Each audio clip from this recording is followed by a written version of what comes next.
ਕੁਛ AR11 farm ਦੇ ਵਿੱਚ ਵੀ ਇਹਨਾਂ ਨੇ ਫੈਡਰਲ ਰਜਿਸਟਰ ਦੇ ਵਿੱਚ ਪਾਇਆ ਵੀ ਚੇਂਜਸ ਆ ਰਹੇ ਆ। ਕਹਿੰਦੇ ਵੀ ਉਹਦੇ ਵਿੱਚ ਵੀ ਜਿਹੜੀ ਇਨਫੋਰਮੇਸ਼ਨ ਹੁਣ AR11 ਫਾਰਮ ਦੇ ਵਿੱਚ ਲਈ ਜਾਣੀ ਹੈ ਚੇਂਜ ਆਫ ਐਡਰੈਸ ਵਾਲੀ, ਕਹਿੰਦੇ ਇੱਕ ਸਿੰਪਲ ਫਾਰਮ ਵੀ ਉਹਨੂੰ ਵੀ ਇਮੀਗ੍ਰੈਂਟਸ ਦੇ ਉਲਟ ਵਰਤਣ ਦੀ ਇੱਕ ਕਹਿ ਲਓ ਵੀ ਉਹਦੇ ਥਰੂ ਵੀ ਉਹਨਾਂ ਨੇ ਹੁਣ ਉਸ ਪਾਸੇ ਵੱਲ ਨੂੰ ਜਾਣਾ।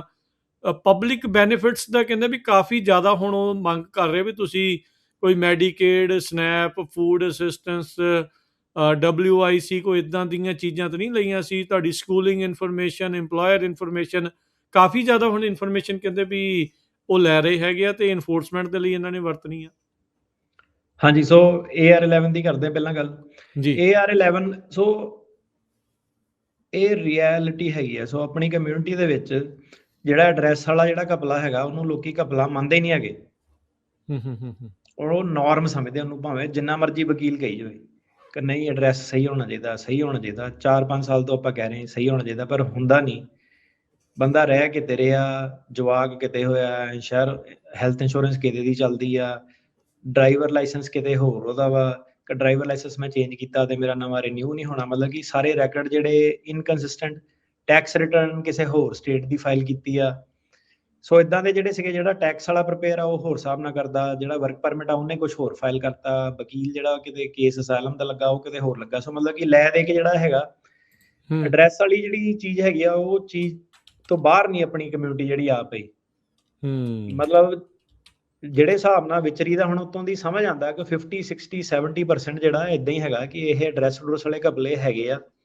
ਕੋਰਟਾਂ ਦੇ ਵਿੱਚ ਵੀ ਪਤਾ, ਕਈ ਜੱਜਾਂ ਨੂੰ ਵੀ ਪਤਾ ਹੈਗਾ, ਬੈਕਗਰਾਉਂਡ ਚੈੱਕ 'ਚ ਕਈ ਜਿਹੜੇ ਆ ਜਾਂਦੇ ਆ। ਸੋ AR11 ਦਾ ਪਹਿਲਾਂ ਕੀ ਸੀਗਾ ਕਿ ਬੜਾ ਇੱਕ ਸੌਖਾ ਜਿਹਾ ਹੋ ਸੀਗਾ ਕਿ ਨਹੀਂ ਜੀ ਮੈਨੂੰ ਤਾਂ ਪਤਾ ਨਹੀਂ ਲੱਗਿਆ, ਮੇਰੇ ਵਕੀਲ ਨੇ ਦੱਸਿਆ ਨਹੀਂ, ਜਾਂ ਵਕੀਲ ਤੇ ਸੁੱਟਦੇ ਆਪਣੇ ਤੇ। ਸੋ ਉਹਨਾਂ ਨੇ ਹੁਣ ਜਿਹੜਾ ਸੀਗਾ ਕਾਨੂੰਨ ਬਣਾਇਆ ਸੀਗਾ ਕਿ ਤੁਹਾਨੂੰ ਜਿਹੜਾ ਸੀਗਾ ਅਪਡੇਟ ਕਰਨਾ ਜ਼ਰੂਰੀ ਹੈ, ਤੁਹਾਡੀ ਜ਼ਿੰਮੇਵਾਰੀ ਆ, ਦੈਟਸ ਦਾ ਲਾਅ।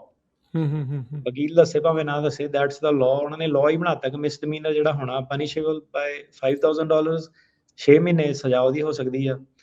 ਇੱਕ ਤਾਂ ਚੀਜ਼ ਉਹ ਸੀਗੀ ਕਿ ਸਰਕਾਰ ਉਹ ਚੀਜ਼ ਵੱਲ ਜਾ ਸਕਦੀ ਹੈ, ਬਿਲਕੁਲ ਜਾ ਸਕਦੀ ਹੈ, ਜਾਣਾ ਚਾਹਵੇ ਤਾਂ ਜਾ ਸਕਦੀ ਹੈ। ਜੇ ਉਹਨੇ ਬਹਾਨਾ ਵਾਲਾ ਲੱਭਣਾ ਤਾਂ ਉਹ ਲੱਭ ਸਕਦੀ ਆ। ਦੂਸਰੀ ਗੱਲ, ਆਪਾਂ ਕੋਰਟ 'ਚ ਦੇਖਦੇ ਹਾਂ, ਆਪਾਂ ਬੌਂਡ ਵਗੈਰਾ ਲੈਣ ਜਾਂਦੇ ਹਾਂ ਤਾਂ ਬੌਂਡ ਦੇ ਵਿੱਚ ਜਦੋਂ ਐਡਰੈਸ ਐਡਰੈਸ ਦਾ ਕੋਈ ਚੱਕਰ ਨਿਕਲਦਾ ਤੇ ਜੱਜ ਬੌਂਡ ਨਹੀਂ ਦਿੰਦੇ, ਉਹ ਫਲਾਈਟ ਰਿਸਕ ਕਰ ਦਿੰਦੇ ਆ। ਉੱਥੇ ਬੰਦਾ ਕਹਿੰਦਾ ਕਿ ਯਾਰ ਮੈਂ ਆਪਣੇ ਐਡਰੈਸ ਸੁਧਾਰ ਲਏ ਹੁੰਦੇ ਜਾਂ ਮੈਂ ਸਾਰਾ ਕਰਨਾ ਸੀਗਾ।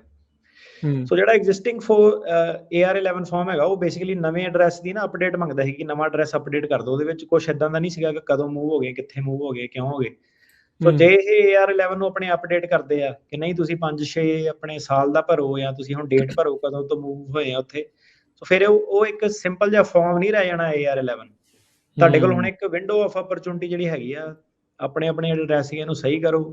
AR11 ਫਾਰਮ ਜਿਹੜੇ ਇਮੀਗ੍ਰੇਸ਼ਨ ਕੋਰਟ 'ਚ ਉਹਨਾਂ ਨੂੰ ਛੱਡ ਕੇ ਜਿਹੜੇ ਬਾਕੀ USCIS ਵਗੈਰਾ 'ਚ ਸਾਰੇ ਜਿਹੜੇ ਹੈਗੇ ਆ ਉਹਨਾਂ ਨੂੰ AR11 ਫਾਰਮ ਭਰਨਾ ਹੁੰਦਾ। ਜਿਹੜੇ ਇਮੀਗ੍ਰੇਸ਼ਨ ਕੋਰਟ ਸਿਸਟਮ 'ਚ ਹੈਗੇ ਉਹਨਾਂ ਨੂੰ E33 ਭਰਨਾ ਹੁੰਦਾ। ਸੋ ਮੇਕ ਸ਼ੋਰ ਕਰੋ ਕਿ ਆਪਣੇ ਐਡਰੈਸ ਦਾ ਜਿਹੜਾ ਸੀਗਾ ਉਹਦੀ ਕੋਈ ਗੜਬੜ ਨਹੀਂ ਹੈਗੀ, ਉਹ ਸਹੀ ਹੈਗਾ।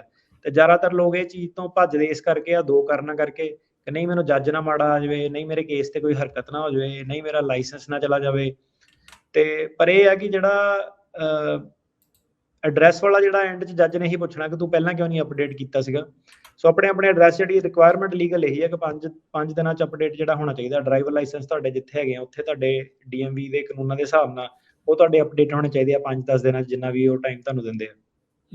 ਅੱਛਾ, ਜਿਹੜੀ ਮੈਂ ਗੱਲ ਕਰ ਰਿਹਾ ਇਹ ਜਿਹੜੇ ਚੇਂਜਸ ਲਿਆ ਰਹੇ ਆ ਜਿਹੜੀ ਫੈਡਰਲ ਰਜਿਸਟਰ 'ਚ ਆ ਵੀ ਇਸ ਟਾਈਮ ਤਾਂ ਪਬਲਿਕ ਕਮੈਂਟ ਲੈ ਰਹੇ ਆ ਤੇ ਉਸ ਤੋਂ ਬਾਅਦ ਦੇ ਵਿੱਚ ਇਹ ਇਨਫੋਰਸ ਹੋਣਾ ਸ਼ੁਰੂ ਹੋਗਾ। ਉਹਨਾਂ ਨੇ ਉਸ ਡਾਕੂਮੈਂਟ ਦੇ ਵਿੱਚ ਅਟਾਰਨੀ ਟਿਰਕੈਨਾ ਜੀ ਲਿਖਿਆ ਆ ਵੀ ਜਿਹੜਾ ਫੈਡਰਲ ਰਜਿਸਟਰ 'ਚ ਇਹਨਾਂ ਨੇ ਪੋਸਟ ਕੀਤਾ ਵੀ ਜਿਹੜਾ ਡਾਟਾ ਕਲੈਕਟ ਕੀਤਾ ਜਾਣਾ ਆ ਉਹਦੇ ਜ਼ਰੀਏ ਅਸੀਂ ਇਨਫੋਰਸਮੈਂਟ ਲਾਜ਼ ਨੂੰ ਇਨਫੋਰਸ ਕਰਾਂਗੇ। ਤੇ ਕਹਿੰਦੇ ਵੀ ਉਹਦੇ ਵਿੱਚ ਜਿਹੜਾ ਪਬਲਿਕ ਚਾਰਜ ਆ ਉਹ ਗਰਾਊਂਡ ਬਣ ਸਕਦਾ ਹੈ ਤੁਹਾਡੇ ਲਈ ਡੈਪੂਟੇਸ਼ਨ ਦੇ ਲਈ। ਸੋ ਇਸੇ ਲਈ ਉਹ ਇਨਫੋਰਮੇਸ਼ਨ ਉਹਨਾਂ ਨੇ ਉਹਦੇ ਵਿੱਚ ਹੁਣ ਮੰਗਣੀ ਸ਼ੁਰੂ ਕਰਨੀ ਹੈ। ਜਿਹੜੇ ਅਸਾਈਲਮ ਵਾਲੇ ਆ ਨਾ ਉਦਾਂ ਉਹ ਪਬਲਿਕ ਚਾਰਜ ਤੋਂ ਐਗਜ਼ੈਂਪਟ ਸੀਗੇ, ਅਸਾਈਲਮ ਵਾਲੇ ਜਿਹੜੇ ਬੰਦੇ ਸੀਗੇ। ਪਰ ਜਿਹੜੇ ਜਦੋਂ ਤੁਸੀਂ ਫੈਮਿਲੀ ਬੇਸਡ ਵਾਲੀ ਚੀਜ਼ ਵੱਲ ਜਾਂਦੇ ਆ, ਫੈਮਿਲੀ ਬੇਸਡ ਇਮੀਗ੍ਰੇਸ਼ਨ ਵੱਲ ਜਾਂਦੇ ਆ, ਐਮਪਲੋਇਮੈਂਟ ਬੇਸਡ ਇਮੀਗ੍ਰੇਸ਼ਨ ਵੱਲ ਜਾਂਦੇ ਆ, ਕਿਸੇ ਨੂੰ ਸਪਾਂਸਰ ਕਰਦੇ ਆ, ਬਾਅਦ ਚ ਵਿਆਹ ਕਰਾ ਕੇ, ਉਦੋਂ ਇਹ ਸਾਰੀਆਂ ਚੀਜ਼ਾਂ ਜਾਂ ਪੇਰੈਂਟਸ ਨੂੰ ਜਿਹੜਾ ਕਰਦੇ ਆ ਤਾਂ ਪਬਲਿਕ ਚਾਰਜ ਵਾਲਾ ਜਿਹੜਾ ਮੁੱਦਾ ਜਿਹੜਾ ਆ ਜਾਂਦਾ। ਦੇਖੋ ਐਂਡ ਆਫ ਦਾ ਡੇ ਕੀ ਹੁੰਦਾ, ਕੋਈ ਵੀ ਚੀਜ਼ ਫ੍ਰੀ ਨਹੀਂ ਹੁੰਦੀ, ਟੈਕਸ ਪੇਅਰ ਮਨੀ ਸਾਰਿਆਂ ਚ ਜਿਹੜਾ ਲੱਗਦਾ।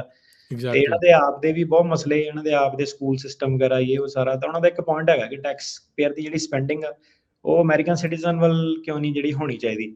ਤੇ ਉਹ ਚੀਜ਼ 'ਚ ਆਈਡੀਓਲੋਜੀਕਲ ਡਿਫਰੈਂਸ ਇਹਨਾਂ ਦਾ ਡੈਮੋਕ੍ਰੇਟ ਵਰਸਸ ਰਿਪਬਲਿਕਨ ਵਾਲਾ ਮੁੱਦਾ ਜਿਹੜਾ ਹੈਗਾ ਕਿ ਡੈਮੋਕ੍ਰੇਟ ਚਾਹੁੰਦੇ ਆ ਕਿ ਸਾਰਾ ਜਿਹੜਾ ਖੁੱਲ੍ਹ ਹੋਵੇ, ਹਰੇਕ ਬੰਦਾ ਉਹਦੇ ਵਿੱਚ ਆ ਜਾਏ। ਰਿਪਬਲਿਕਨ ਜਿਹੜੇ ਚਾਹੁੰਦੇ ਉਹ ਕਹਿੰਦੇ ਨਹੀਂ, ਇਹ ਜਿਹੜੀ ਵੇਸਟਫੁਲ ਸਪੈਂਡਿੰਗ ਜਿਹੜੀ ਹੈਗੀ ਆ, ਤੇ ਜਿਹੜੇ ਰਿਪਬਲਿਕਨ ਆ ਉਹ ਜਿਹੜੀ ਪਬਲਿਕ ਚਾਰਜ ਦੇ ਮੁੱਦੇ ਨੂੰ ਇਸ ਤਰ੍ਹਾਂ ਦੇਖਦੇ ਆ। ਜੀ, ਜੀ, ਬਿਲਕੁਲ।